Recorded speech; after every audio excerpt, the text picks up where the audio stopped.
On arrive maintenant à la face latérale. Donc les deux faces latérales. La face latérale, donc elle est constituée par les faces latérales des pédoncules cérébraux. Donc ce sont les faces latérales des pédoncules cérébraux. Ici, face latérale des pédoncules cérébraux. Ici c'est le thalamus. C'est le thalamus. Ici c'est les bandelettes optiques. Ici c'est le pont, la protubérance. Donc, il est constitué par les faces latérales des pédoncules. Il répond au bord libre de la tente du cervelet. Donc, le bord libre de la tente du cervelet. Donc, le bord libre, il passe par là. Il est croisé horizontalement par le 4. Donc, voici le 4. Il est sectionné ici. Il croise horizontalement le pédoncule cérébral, latéralement, le bord latéral ou la face latérale. Donc, il s'arrête en avant du trigone de l'héminisque.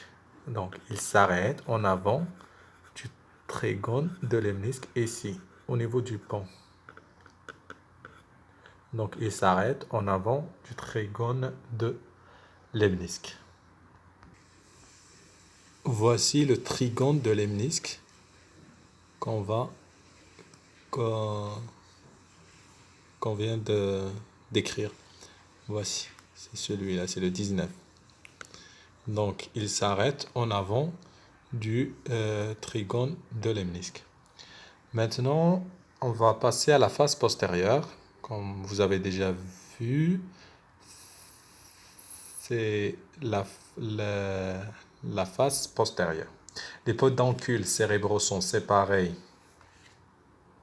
des lames tectales, de la lame tectale ou la colliculaire par le sillon latéral de mésencéphale. Donc, ils sont séparés par le sillon latéral de mésencéphale qui se prolonge en bas par le trigone de l'héminisque. Donc, le sillon qui se prolonge en bas par le trigone de l'héminisque. Ils sont séparés de la lame tectale par le sillon latéral du mésencéphale qui se prolonge en bas par le trigone de l'héminisque. On continue notre description.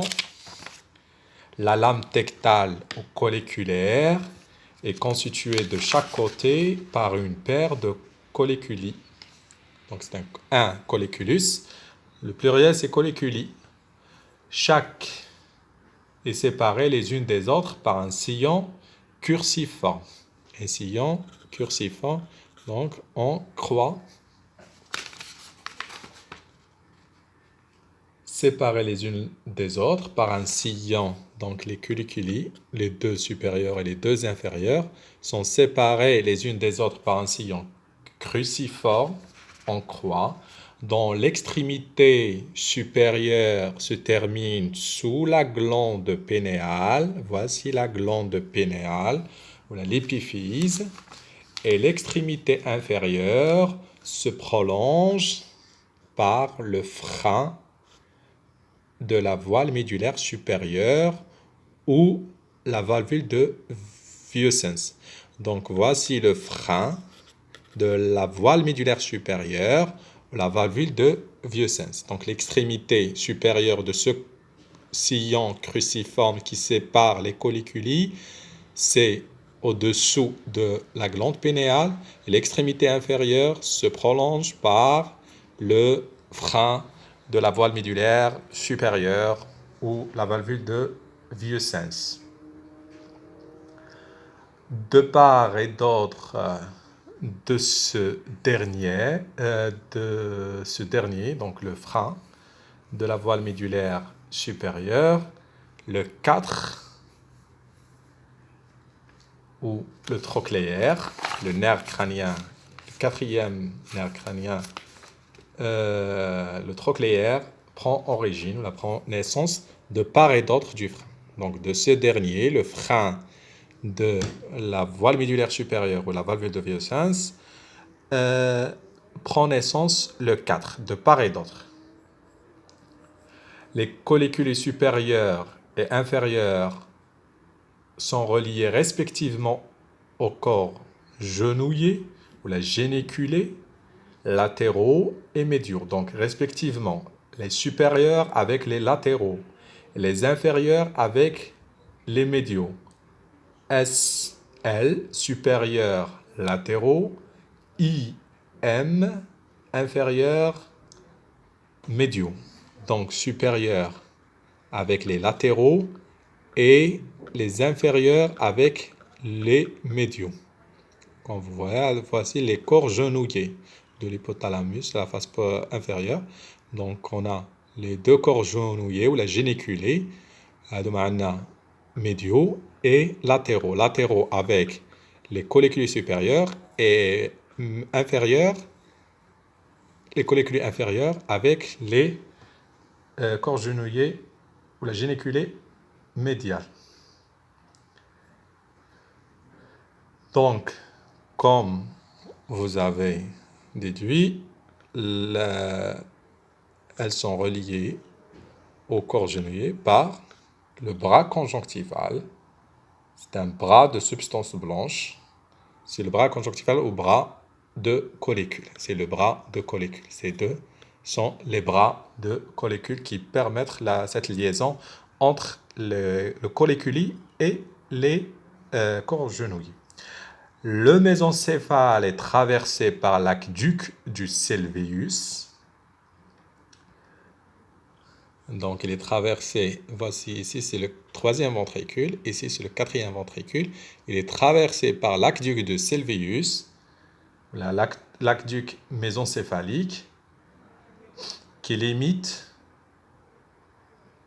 un plan vertical. Donc, si on prend ça, c'est l'aqueduc mésencéphalique, c'est le plan de ce crayon.